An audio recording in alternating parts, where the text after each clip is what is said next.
Let my people go! The slaves are mine. Their lives are mine. All that they own is mine. Every legendary film carries a second story that never makes it to the screen.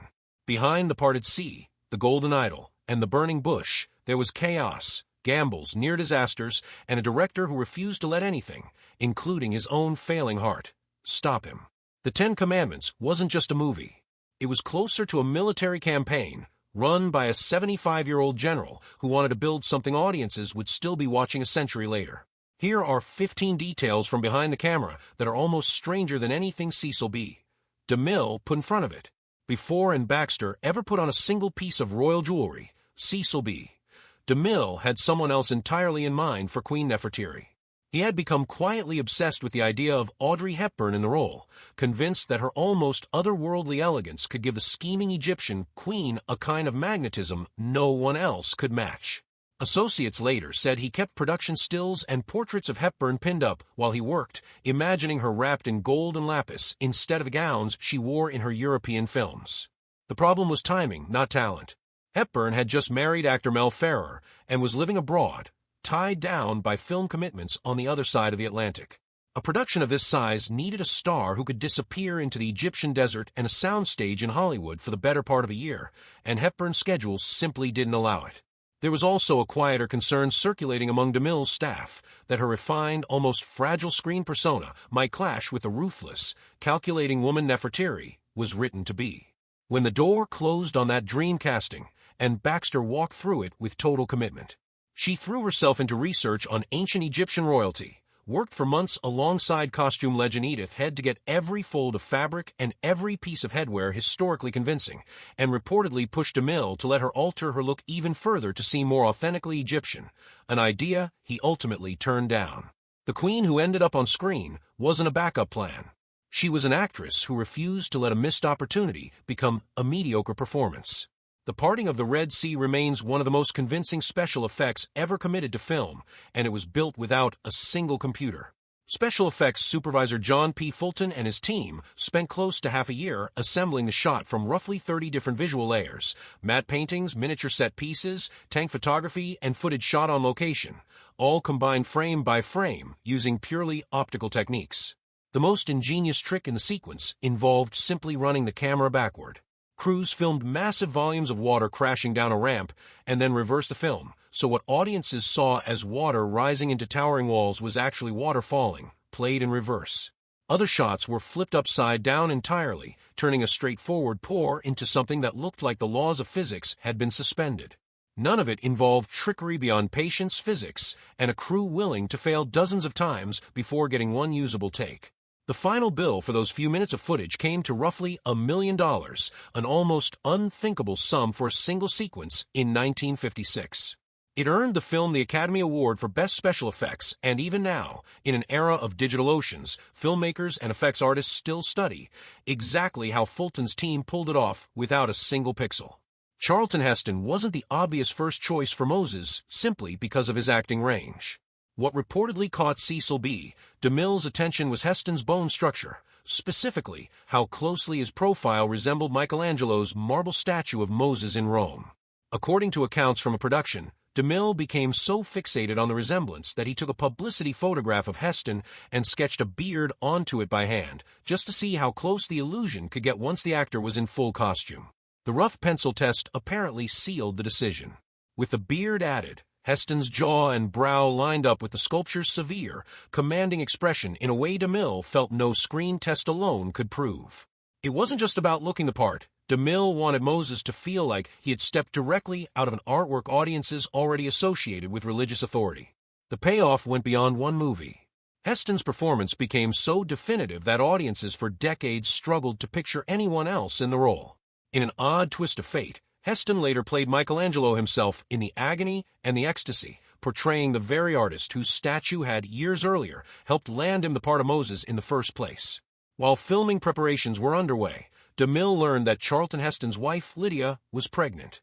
Rather than offering a simple congratulations, DeMille made a promise that sounds almost too strange to be true. If the baby was a boy, he would play the infant Moses in the film. The role was, in effect, cast before the child had even been born. When Fraser Clark Heston arrived in February 1955, DeMille wasted no time following through. A telegram reportedly reached the family within hours, reading simply, "Congratulations, he's got the part."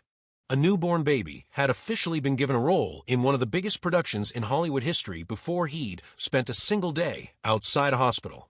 The shoot itself wasn't without a scare. During the filming of the scene where baby Moses is set adrift on the Nile in a woven basket, the prop began taking on water and started to sink faster than anyone expected.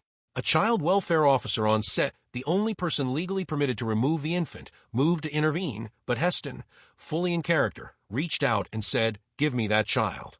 The baby was handed over, the moment was salvaged, and filming continued as though nothing had happened. It's a small story, but it captures the strange mix of chaos and control that defined the entire production. Finding an actor who could stand toe-to-toe with Heston as Pharaoh Ramesses meant DeMille needed someone with real command on screen, not just a name. His attention landed on Yul Brynner, who is currently tearing up Broadway stages nightly in The King and I. Brynner was known for being nearly impossible to reach backstage, refusing visitors during performances as a matter of principle. One evening, a stagehand interrupted anyway, insisting a man claiming to be Cecil B. DeMille needed a moment of his time. Curious enough to break his own rule, Brynner agreed to meet during intermission. DeMille didn't waste the brief window. He introduced himself, shook Brynner's hand, and asked directly whether he'd be interested in playing Ramesses in a film DeMille believed people would still be watching generations later. Brynner's answer took one word: certainly.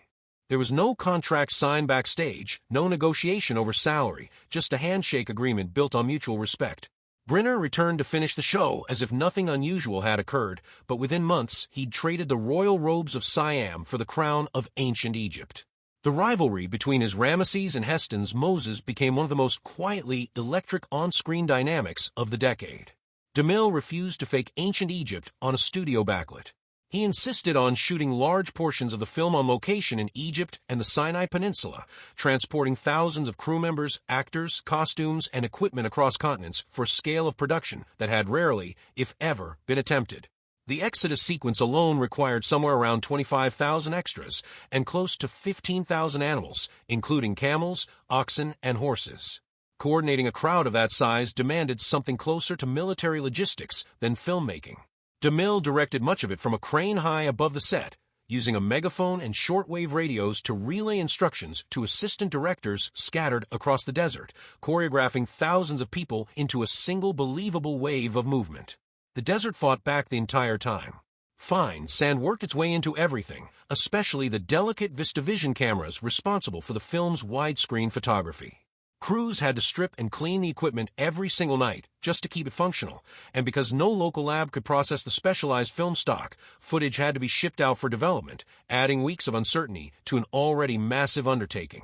By the time production reached its peak, Cecil B. DeMille was 75 years old and already one of the most respected figures in Hollywood history. Most directors at that stage would have delegated the physically demanding parts of the job. DeMille did the opposite, staying personally involved in nearly every detail, often correcting problems himself rather than sending someone else to handle them. That stubbornness nearly ended his life. When a camera position high on one of the massive set structures ran into trouble, DeMille climbed the structure himself instead of waiting for a crew member to check it.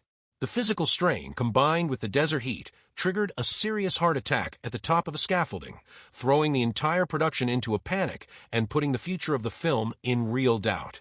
Doctors urged him to rest for an extended period. He didn't listen. After a short recovery, DeMille returned to set and picked up directing again with the same intensity as before. For him, this wasn't simply another job. It was understood by everyone around him to be his final major work, and he seemed determined to finish it regardless of the personal cost. One of the film's eeriest visual sequences began with something almost accidental.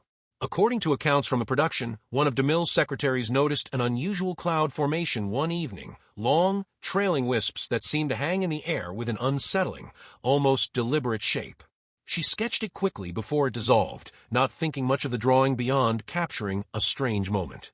When she showed the sketch to DeMille the next day, he immediately saw its potential for the Angel of Death sequence he'd been struggling to visualize. From that single sketch, special effects supervisor John P. Fulton built one of the film's most haunting images, photographing layers of drifting smoke against controlled lighting and combining them through careful optical work until the shape moved across the screen with an eerie, almost intentional silence. The final effect avoided anything loud or dramatic. It crept through the streets of Egypt without a sound, and that restraint is exactly what made it unsettling, a slow-moving shape instead of an obvious monster.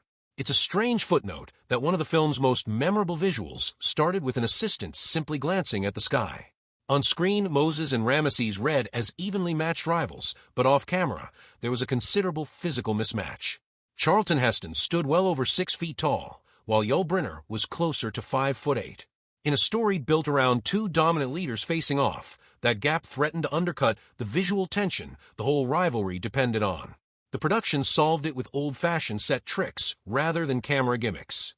Brynner frequently stood on concealed risers just out of frame whenever the two shared a scene, and set designers built raised floors and staircases into the palace interiors so Ramesses would naturally appear at eye level with Moses during their confrontations. The adjustments were folded seamlessly into the elaborate Egyptian architecture, meaning audiences never noticed anything was being compensated for at all. Brynner also did his part physically. Aware that much of his royal wardrobe left his arms and torso exposed, he committed to an intense weight training regimen throughout filming, aiming not just for size but for the kind of coiled, confident physicality a pharaoh would need to command a room. Height wasn't the only physical detail the production had to engineer.